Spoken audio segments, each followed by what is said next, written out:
Officiellement là je crois que ça y est, vous allez nous prendre pour des barges. Pourquoi? Parce que on a changé évidemment le rendu Q7, etc. On est parti à l'agence, on a dit vous avez quoi cette fois-ci, c'est encore loué par l'agence. On dit écoutez, on a ça disponible pour vous. On a dit c'est quoi? On nous a dit un Q7 en plus petit. Je dis bon, on va voir ce que c'est. Et voilà, le Q5 ici présent. Donc on va voir, franchement c'est pas mal, c'est très très bien le Q5. Je vais expliquer, mais je vais quand même dire les inconvénients parce qu'il y a des inconvénients sur la voiture. On va voir tout ça tout de suite.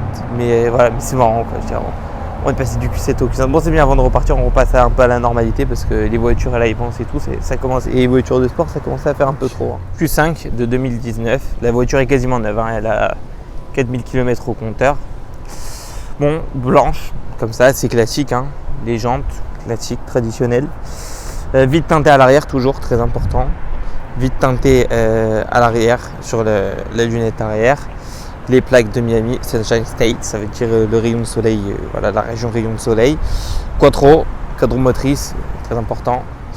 Petit spoiler ici, ça rase un peu la voiture parce que ça fait un peu pâteau. Déjà que je la trouve comme ça esthétiquement, extérieurement, je kiffe pas trop, ça fait un peu trop grosse A3, mais bon, franchement pas mal. Feu à LED, c'est beau, et en relief et tout comme ça, c'est très beau. Les échappements intégrés dans le pare-choc arrière, vous voyez ici en inox, très joli, avec ici, bon c'est plastoc, hein. L'échappement n'est pas en plastoc, heureusement. Voilà aussi, bon, barre de toit, je sais pas pourquoi ils ont foutu ça, mais c'est moche, que c'est moche. Alors ça voilà, parce qu'à Miami les plaques avant sont pas obligatoires, donc ils les mettent pas. Et donc on a ça, il y a plein de voitures ici, vous verrez, européennes, ils ont ça, voilà, un truc noir, ça sert à rien.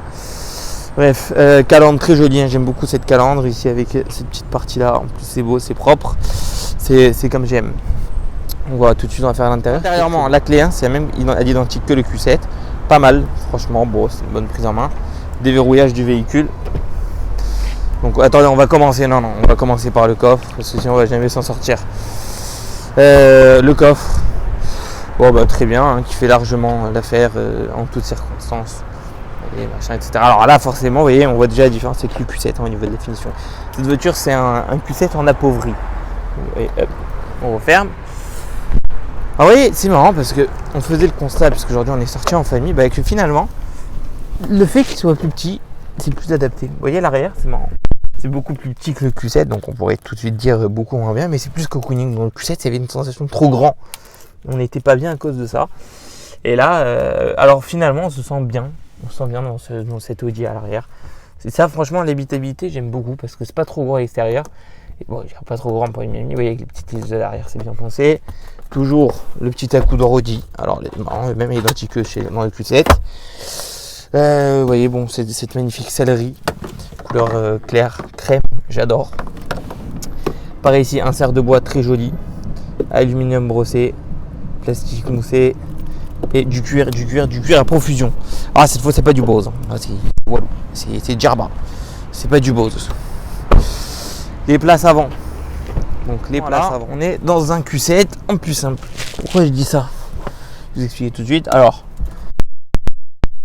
très bonne en sonorisation, bon, pas aussi bien que le Q7 évidemment. Bon, les portes, hein. Ça reprend exactement tous les éléments du Q7, sauf qu'il n'y a pas les rétroviseurs abattables électriquement, donc c'est un peu clochard. Pardonnez-moi l'expression, mais une voiture à 60 000 €, on doit les faire manuellement, les rétroviseurs, ça fait peur. En revanche ici, très belle console de bord, bon, bah, qui reprend un peu celle du Q7 sans le pavé tactile, mais sinon c'est la même chose, vous voyez. Cette boîte de vitesse qui est pas mal. Je vais vous démarrer tout de suite, hein. Donc ici forcément les compteurs traditionnels, donc pas comme dans le Q7, c'est quasiment les mêmes compteurs que j'ai sur la A3 à Paris, donc je suis habitué, au moins j'étais pas dépaysé, mais voilà, compteur assez bien fait, on peut passer, bon il y a des modes, il y a des trucs, vous voyez ici ça met la vitesse, bon c'est en maille ici bien sûr, ça met les informations, bon la date, le truc, bon, en vrai rien de fou, très sincèrement, bon ça va à l'essentiel, les feux ici, les réglages, voilà. Donc toute cette partie de climatisation, alors c'est vraiment je la trouve mieux faite que sur le Q7. Et puisqu'ici vous mettez au max la clim, vous la baissez, vous faites tout comme ça. L'orientation de la clim c'est automatique, les boutons, les sièges chauffants, tac tac, très très bien fait, éteindre tout d'un coup. Bon, dans l'ensemble, vraiment très bien fait. On peut passer en ventilation. Vous voyez, je peux le passer au max parce que là, il fait très chaud, on se ment pas. Alors, le menu. Donc voilà. Juste après, sinon, on va pas entendre la caméra. Hop, le menu. Je m'explique. Donc, pas mal. Bon, bah, ça reprend celui de la 3. Hein. C'est pas aussi bien fait que le Q7 puisqu'il n'y a pas le Apple. Il n'y a pas le Apple CarPlay. Il y a un Audi, il y a des trucs. Bon. Et alors, ce qui m'a déçu, je vais vous montrer tout de suite ce qui m'a déçu. Je le dis, c'est le fait que la navigation marche pas. Il n'y a pas de GPS dans tout ça. C'est vraiment un truc énorme qui servait du GPS. En fait, ça fait que radio. Rien de plus qu'une voiture traditionnelle. Enfin, le même bouton qui est sur le Q7, bon, positionné ici, j'aime pas. Et les petits rangements habituels, quoi. Mais voilà. Mais un intérieur très bien pensé, qui est ergonomique. Bon, on est un peu serré quand même, mais très bien pensé avec ces petites palettes. Ce volant que j'adore, qui était le même que sur le Q7, j'ai adoré. Voilà, cette boîte également. Vous voyez, hop, ça y est, on est en drive. Drive comme ça, on passe en mode sport.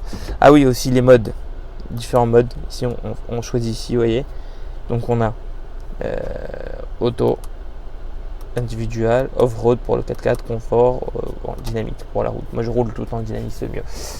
Et voilà, mais franchement, bonne voiture dans l'ensemble. Et franchement, à conduire, ça a été très très plaisant. Je vous en dirai plus pour l'essai routier, quoi. Mais excellente voiture à conduire, j'ai beaucoup aimé. Ah oui, particularité des États-Unis, sur chaque rétroviseur, c'était sur la BM, sur les deux Audi, sur la Camaro, partout vous avez la direction. Donc là, on est positionné vers le nord. Et si je tourne, vous voyez, si je tourne, ça va bouger. Si je me mets par là-bas, hop, on est au nord-ouest. Et là, on est à l'ouest. C'est le cas de le dire, on est à l'ouest. Donc, bon, pas mal. Bon, ça sert un peu à rien. Là, on va vers le sud-ouest, attention. Et là, on va vers le sud tout court. Voilà, vers South Beach, c'est le cas de le dire.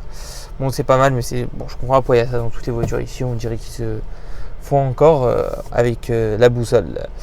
Voilà, profiter un peu du quartier de Bay Harbor. Pour l'essai routier de ce Audi Q5.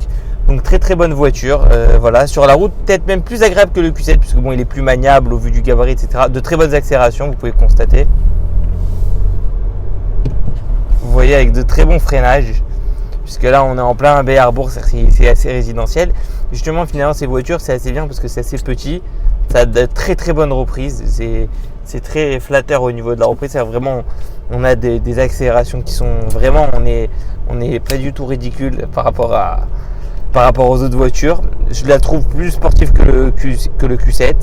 Il y a un très bon rapport poids-puissance. Le fait de jouer avec les palettes au volant ici, c'est très plaisant. Vous voyez, ça fait un très bon bruit. La voiture a un petit bruit discret et un gabarit voilà, qui est idéal finalement pour se balader.